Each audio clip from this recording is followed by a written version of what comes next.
So I think this will pretty much serve my needs for the trip. It's big, but relatively a lightweight kit.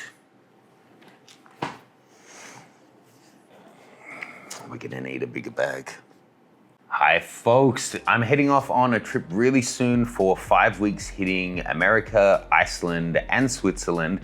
And in this video, we're gonna do a good old fashioned what's in my bag, or maybe more appropriately, what's hidden inside my jacket as I get it through the airport, to kind of show you what's required as you scale up a production. So just to give you a recap of the trip, I'm going to the States for 2 weeks. I'm shooting with Steph and about 8 other models, shooting for 5 different projects. Every day has shoots, some all day, some just half day. There I have a videographer, Jonathan, that you would know from the channel that I used to work with in New York. He'll be coming with me down to Philly and whatnot. Then Steph and I both fly to Iceland, and my videographer in Hong Kong is flying as well, and we're meeting there. Then we have about 8 or 9 days, maybe 10 days together filming all around the country. They're going to be incredibly long days. I hope the videographer is prepared. He doesn't look too nervous. And we're gonna be shooting all kinds of stuff, but it goes from being almost all indoors in the States to on-location stuff in Iceland.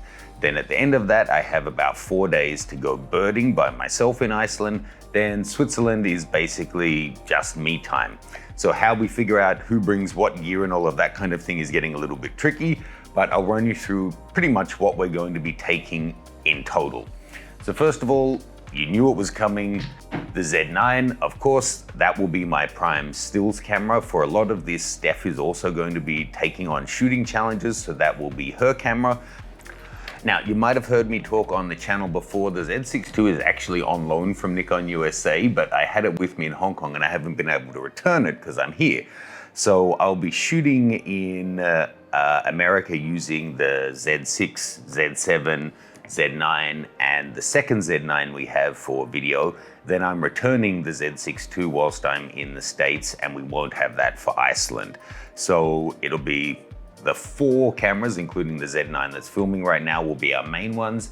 Then we also have a GoPro for, car hood shots, have the little hot shoe attachment so we can pop that on top of the camera, that kind of thing, as well as the great little Sony RX0 Mark II. This is the only Sony camera that I own these days.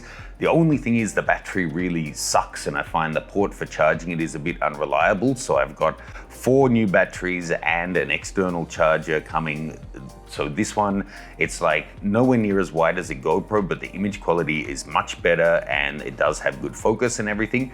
So as a, high in the corner, extra shot on a scene, it's really helpful. Then you can have the Z9 tracking the main action, a second camera getting either the model or a wide shot, then this one up high in case, as I always do, I step in front of both cameras and block them. Then this one gets kind of a bird's eye view of the scene of what's going on as well.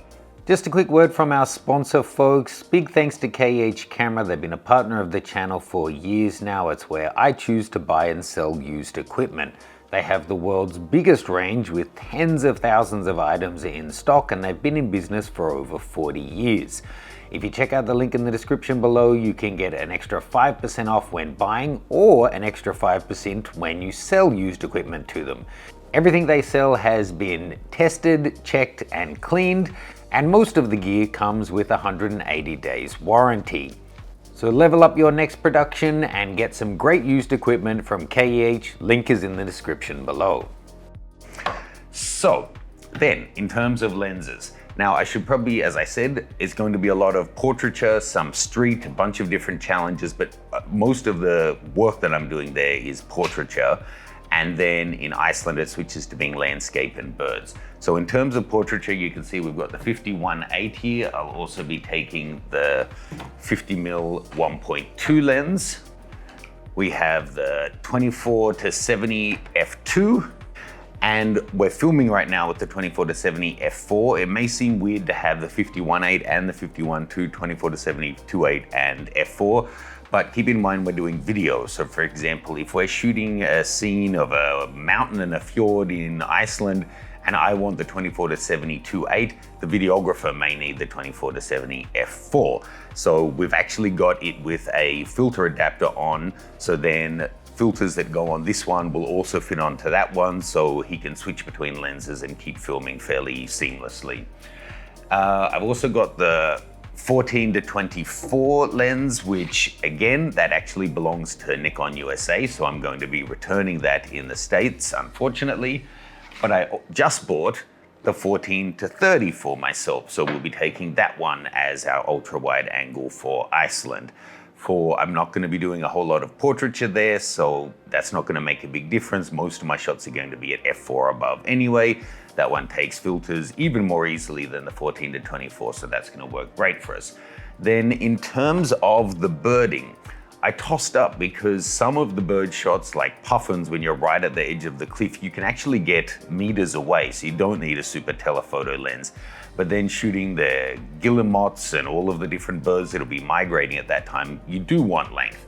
So what I've actually opted for, I was thinking about going for the 100-400 as my zoom option, but I want the 70-200 for the portraits. So I'm going to take that plus the 2x teleconverter. Thank you, Nikon Hong Kong, for loaning this one to me. I don't own the 2x teleconverter yet, but that will give me kind of a 70-400 range as I mix in and out the teleconverter as my medium to long lens. Then I'll have the 24-70 and the 50 for closer stuff. And then for the really long stuff, now funnily enough, this isn't the one I'll be taking or hoping to take, but this is the new 800mm PF lens. And you can see, I mean, it's big, but it's not crazy big when you compare it to other lenses. And it's actually even lighter than my 200mm f2. Now this lens I actually only have on loan for 3 days here in Hong Kong. They're just coming out, they've just gone on sale. You know, spoiler alert, it's really good.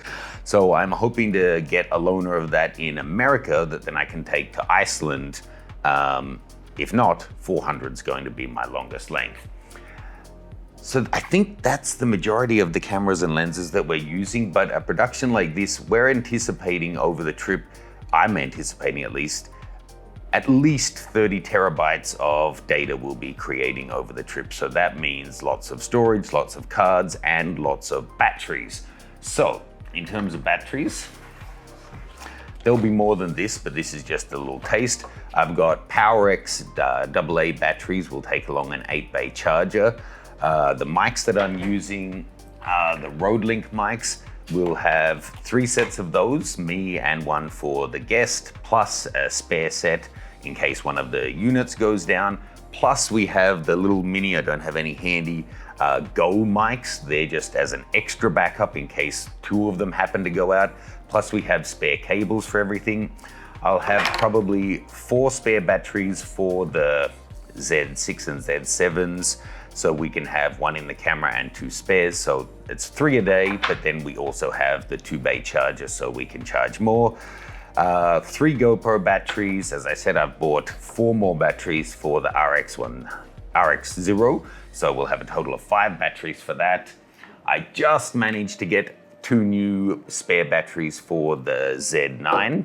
So I'm really happy about that. I have to say, for a day of shooting, I don't think it's possible that I could exhaust a battery just doing stills, but like we're filming right now in 8K video, that does chew up the battery. If we're doing like a 14-hour day, that could mean 5 or 6 hours worth of filming. That could mean we need a spare battery on that. So having a bit of redundancy is important. No video, no content. Other mics will have at least 1 shotgun for a second camera with a wind mic on it, so like a dead cat on it, so then we can get the second camera audio.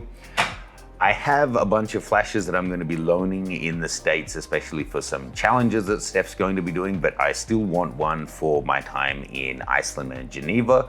I was going to take the Pro Photo, but then it's just an extra charge you need having the lithium ion. This one also taking AA batteries. It means it's 1 less charger and adapter that we need to carry, and that all adds up. Finally, memory cards.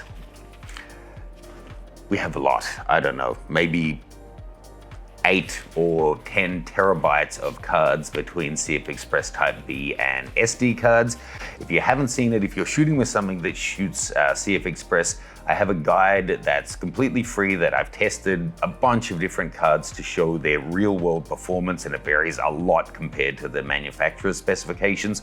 I'll have a link to that below, and whilst you're there, if you sign up to my mailing list, you can grab a free copy of my guide to portraiture. Now, that's a starting point, but that's really just the tip of the iceberg. Let's look at the other storage. Now, SSDs. Having fast and high capacity storage, it gets expensive, but it's so important when you're on the road and having stuff that isn't shock prone. So that's 2, 4, 6, 8, 10, 12, 14, 15 gig of SSDs, plus I have another 4 right now that I'm copying data onto whilst I'm in America. My videographer will still be doing edits, so I have all the photo files with me in case we need to re-edit any photos for him to finish off the production. So, critical. Then, traditional hard drive. So, most of these are rugged ones, some of them aren't. And I may not actually even take these 3 because of the different cable type. They're so much slower. But these are 5 or 6 terabytes each, so this will give us a full copy of those essentially. So let's see how we're going over the trip. I'll most likely not format cards until I need to because we have so many. Have a copy of them on SSD and then a copy of them on hard drive. Keep them in separate bags, nice and easy. Then when my videographer arrives, he'll take a whole set of America and Iceland back with him, and then I'll have a full set with me. And potentially, even if we have spare hard drives, I'll make an extra copy of all the key shoots and send it back to America with Steph just in case something would happen to Ernest or my set of files. Then we have an extra set that she's able to then FedEx to me in Hong Kong. Without getting into it, I'll just show this to designate cold weather gear. A simple pair of gloves, because even just putting my jacket and pants for Iceland on the desk will cover everything. But we have a whole lot of equipment for, if we're going to be out in the elements. You never know in Iceland, it could be the middle of May, but you could still get snow or sleet or rain or wind that almost wants to push you over. You need to have gloves and beanie and jacket and all of that kind of stuff for the 3 of us. In terms of supports, now we're still tossing it up, but I have a feeling this will be the video tripod we take. This is our middle-sized one. Right now we're filming on one that's about twice as big and twice as heavy. We also have 2 that are smaller than this, but this is a nice compromise for when we want to get longer shots, so we don't want to have him using his shoulder rig, and to have a nice pan. This gives a decent pan. The much bigger one is better, but then it barely fits in a bag. So on top of that, we will have the Z9 is all rigged up in a cage that we're filming on right now. And we also have a shoulder rig for that it can quickly go onto, so that's what we'll do a lot of the filming with. Okay, other supports. We have a medium-sized stills tripod. I actually have my videographer in America will be bringing a video tripod and a medium-sized tripod as well. So that's just one additional one. The big one will come with my videographer. Then we have my giant Pro Media Gear tripod. This one is the TR344L.